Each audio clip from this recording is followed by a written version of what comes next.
بانگا نەتەوێن یەکبووی بڕیە ڕووداوێ جێ خۆل ناو ئاوارە و پەنابەران گرتیە. گۆ پەنابەرێن ڕۆژاوایە کوردستانê nikarin pêşbînî bikin wê çil serê wan were heger alîkariyên rêkxrawên nêvdewletî bo wan kêmtir bibin.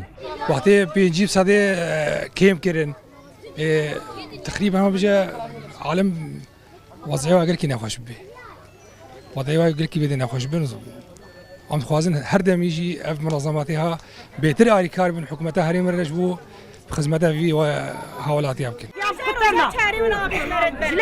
Penaberên ji rewşa xwe ya niha nerazîne û daxwaza çareserya dikin dipirsin çi zêdetir heye bi serê wan were. Xwedî gelkî wedî me xirab bûye yanî erzaq şalîkî ve qut kirine û tiştekî yanî xêrata nema didine me û dev hemû tiştî berde kehreba av rojê 6 saeta kehrebê qut dikin û îro 10 rojê me av ji me nehatiye ne henefî û ne seherîc.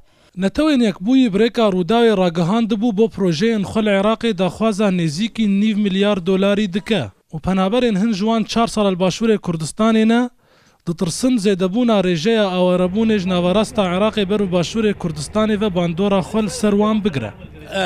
بچم که جماعة بعضی رو پرا آخیو شاعر کی کرده عظیم هی جگر خوین و ای دولمنده به شرف چیپ که جزیر رو پرا هف قاس مليون اتهابات تيخ كرتاني كرا يعني ذات خدمتها انسان دبي يعني نفا شيري Li gorî çavkaniyên Rûdawê bêtirî rêkxrawên nêvdewletî ji mara karmendên xwe di nava kempên penaberên Rojavayê Kurdistanê de kêm dikin. Ragihandina UNê got harîkariyên xwe bo Iraqê dibe got 5 sedî de kêm bike dike got ew harîkariyên got $31 bûn $19 xwarin bo penaberên Rojavayê Kurdistanê dibe got ew jî kêm bike ve her wiha xizmetguzariyên din lewma penaber jî li zingilê metirsiyê didin. Pêşawa Behlewî Rûda û Kampa Domîz.